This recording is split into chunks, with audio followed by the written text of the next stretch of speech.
Hey everyone, welcome to another edition of the G3 Boardroom. Today we're going to be reviewing D-Day Dice.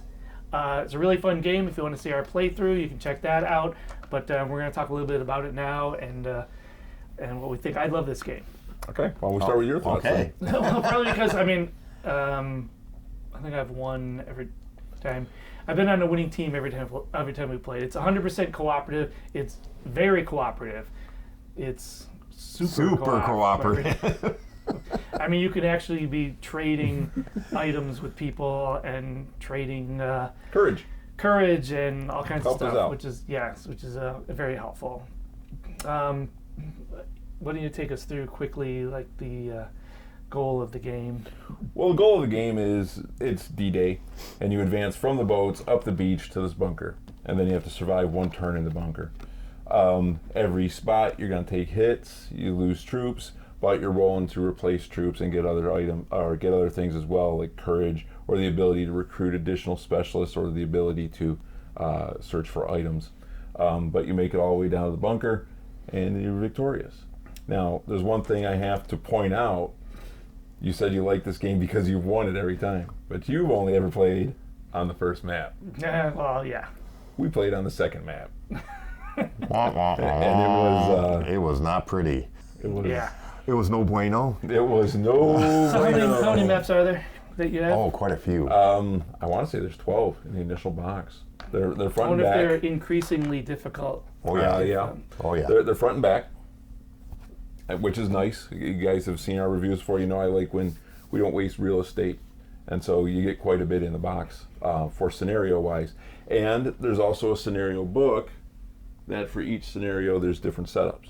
You get different special items, and it tells you about the special rules, if there are any, regarding what goes on the other maps. So the first map is easy. Second map is difficult. Incredibly so. It got very difficult very quickly. So how do you get past the 12th map then? Luck. We don't know because we never got past the second map. We'll let you know. I want to say that every game has a sweet spot, and I don't think 2 is it. No. It's the intro level is the sweet spot on this game. And to add a quick point to that, I think it's because it's such a cooperative game that it really encourages you to trade and really share items and troops that if you don't have enough people playing, you just run out of resources too quickly. Right. So maybe you just need 4 players is a sweet spot. I think 3 really is probably the minimum if you really want to play one of the harder maps. Maximum 4?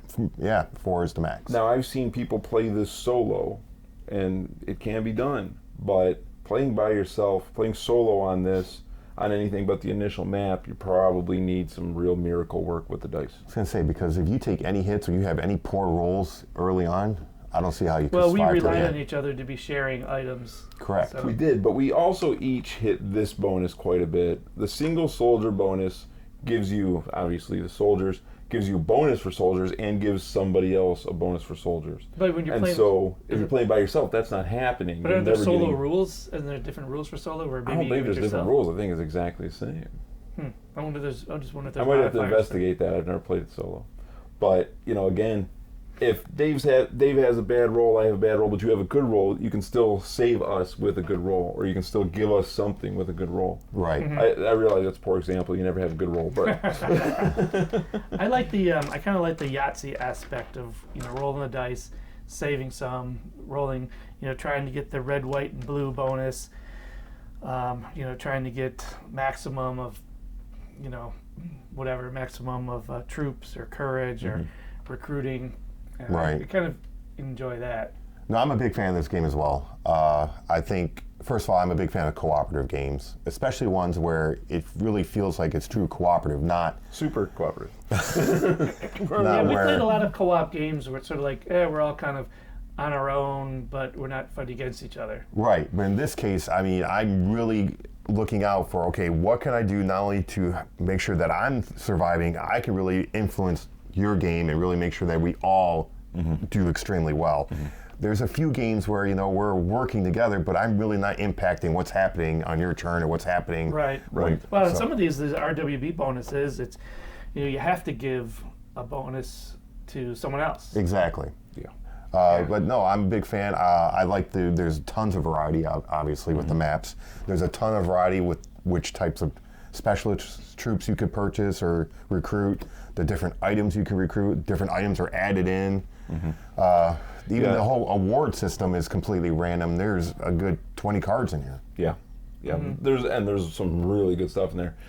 During our playthrough, you actually did get one of the awards, and it's actually one of the weakest ones I've ever seen. Yeah. But again, if you got it early on, or something has gone wrong and you need to stay an extra turn to build further, then it is useful. But I've seen ones in there that are just astounding. Dave's going to find us some good examples. So in the game, you're compelled to move. You can stay in one sector for a certain amount of time, where you're trying to build up your resources and buy things. But certain sectors you're compelled to move forward. So I got the Bronze Star, which meant we could stay behind for an extra turn. We never used it. But by the time you got it, we were already up here. Yeah. And that's the thing is, it's a balance. When you're down here, you're building up troops because you're only taking 2 troops of damage every turn, and so you're acquiring more soldiers. When you get up here and you're taking 10 every turn, you don't want to stay. Yeah, You exactly. want to move. It's like, I can't hang out here because I can't replenish as quickly as I'm losing soldiers. Yeah. And I kind of like that the end game is you just have to make it to the bunker and survive a combat.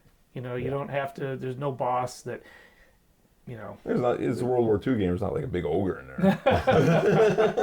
And Hitler's not waiting for you in every bunker at the end. But you're not having to. Now you have to hit certain rolls in order to win the game too. You don't got to get there and then roll 3 6s in a row.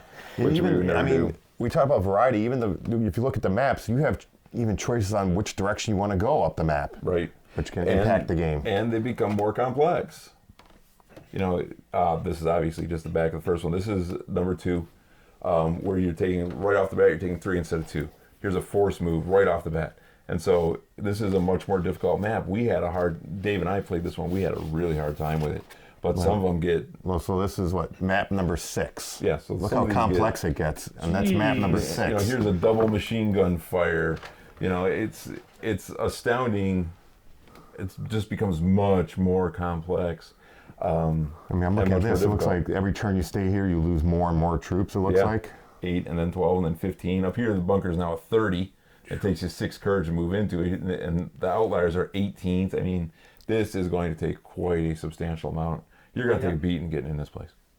But I do enjoy this game. And again, I like it because it's exactly what Dave said. It's real co-op. I can trade with you whatever I have. You need it. Here, take it. It's costing me nothing. And, since we all have to win together, there's, here, take, please. That sort of thing. It's weird, though, that the maps get progressively harder because the more you play this game, you don't get better. I mean, your strategy or skills don't improve. Yeah, you could... Once you know what you're trying to roll, that's all the knowledge you need, pretty much. I had this idea of actually taking the stuff you finish the first map with and going to the second map and starting with it. And it's like, well, that might actually work. And then playing it through as a campaign. That's true, because you start off at the base map with 4 troops, and I ended up with 19 troops. Yeah, I got 22. Right. And I think that was the biggest issue you had when we played the second map, is that you start off with 4 troops and it just is not enough. Losing 3. You start with 4, you're losing 3 every turn. So if you're not gaining, and then you go here, and then you're forced to move. And so, we got pummeled on this map. That would be an interesting... I think we played it 4 or 5 times. Reread the rules. Maybe there's something in there that says you are supposed to do that. Perhaps. We'll have to check that out. But I thought that'd be cool to play as a campaign. I'll just keep my 22 troops, and then we'll go to the next map. Do I get to keep all my items? Of course. Where's my Bangalore torpedo? It's in there. But I do have a quibble about this game. Oh. I always have a quibble. I'm going to have a shirt made. I have a quibble. Trouble with quibbles. My problem with this game is really just, I paid $60 for this game, and that's a lot for a game. And what I don't see is, where did the $60 go in this game? There's a lot of cards. There is a lot of variety, but we're not dealing with 3-foot minis and all kinds of fantastic stuff like that. This is good enough quality. It really is a nice quality, but it's for $60. I don't know. I have a hard time justifying that. It's interesting because these counters too are kind of a little bit loose. Yeah, These were assembled by us, obviously, and they've started coming. We've talked about this before. It seems like, for whatever reason, games with dice tend to be on the pricier side. And you let us know, are dice expensive to produce?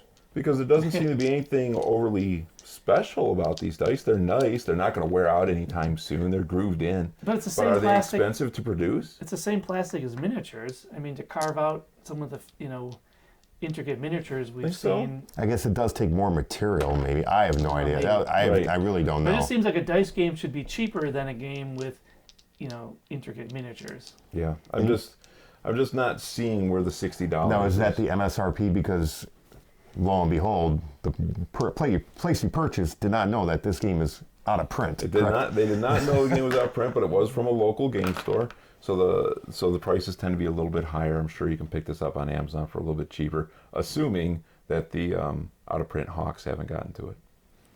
Good luck with that. So, but I do like the game. I enjoy it.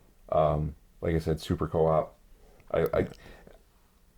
It's exactly what you guys said. Sometimes we're playing co-op, we're on the same team, but you can't help one another. Yeah. Right. The best thing I can do is I can hit this thing and keep it from trying to kill you, but you can't trade. You can't work. You don't really work together. You work together. Another great part, really quick point about co-op games, nobody can become an alpha in this game, because I'm rolling my dice, you're rolling your dice. You can't go over there, you should be rolling this instead. Yeah, can't quarterback it. Right. Yeah. You really should be rolling more troops, Dave. Yeah. Thanks. Examine yourself. Fix yourself. Thanks for leadershiping me. Yeah. Leadershiping me. Yeah. I need a unique idea out of you right now. Yeah. But no, it is a good game. I got a little bit of problem with that price tag, but I enjoy this game. I would play it many, many more times. Yeah, I'm a big fan. Yeah, we love it. Let us know what you think of this game if you've ever played it in the comments. And until next time, take care. We'll see you.